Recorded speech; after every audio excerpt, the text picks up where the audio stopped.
কথা বলার জন্য। কথাটা হচ্ছে, তুই তো জানিস তোর ভাবি কখনো মা হতে পারবে না। আর অনেক চেষ্টাই করলাম দুইজন একটা বাচ্চা হওয়ানোর জন্য, কোনোভাবে বাচ্চাটা হওয়াতে পারছি না। তাই বলছিলাম কি, তোদের মেয়েটাকে যদি আমাকে দিয়ে দিতি, আমরা ওকে লালন পালন করতাম, অনেক ভালো রাখতাম, যত্ন করে রাখতাম।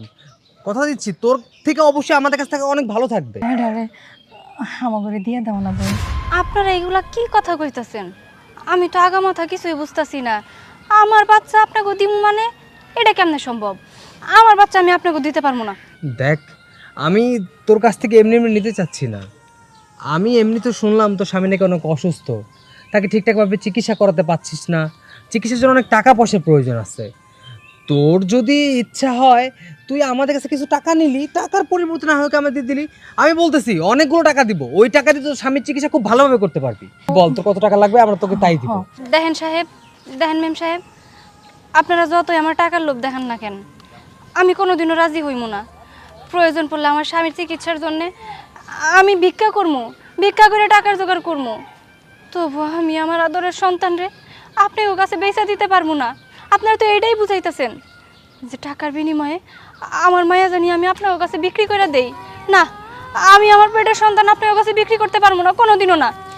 দেখো বোন, আল্লাহ তোমার মা ডাক শোনার মতো তৌফিক দিছে, কিন্তু আমারে দেয় নাই।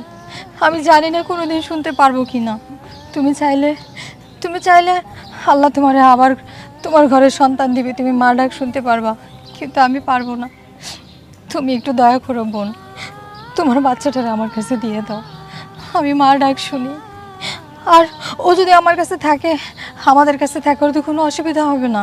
তুমি তো বারবার এসে দেখতে পারবা, ওর কোনো অযত্ন হবে না। দেখো, তুমি কতগুলো বছর আমাদের এখানে আছো, আমি কি কোনো দিন তোমার সাথে খারাপ ব্যবহার করছি? করি নাই, কোনো দিন করবো না। তোমার কাছে হাত জোর করে ভিক্ষা চাই বোন, দয়া করে তোমার বাচ্চাটার আমার ভিক্ষা দাও। বুঝবার পারছি আপনারা দুইজন ষড়যন্ত্র করছেন। আপনারা মা বাপ ডাক শুনতে পারেন না দেখা আমার কাছ থেকে আমার বুকের মানিকরে কাইরা নেবেন, এটা আমি কোনোদিনও হইতে দিতে পারবো না। আপনাকে টাকারও দরকার নাই। আর আজকের পর থেকে আমি আপনাকে বাড়িতে কাজে আমু না। আমার মায়ের আমি হারাইতে চাই না। আয় মা, আমার সাথে আয়। আরে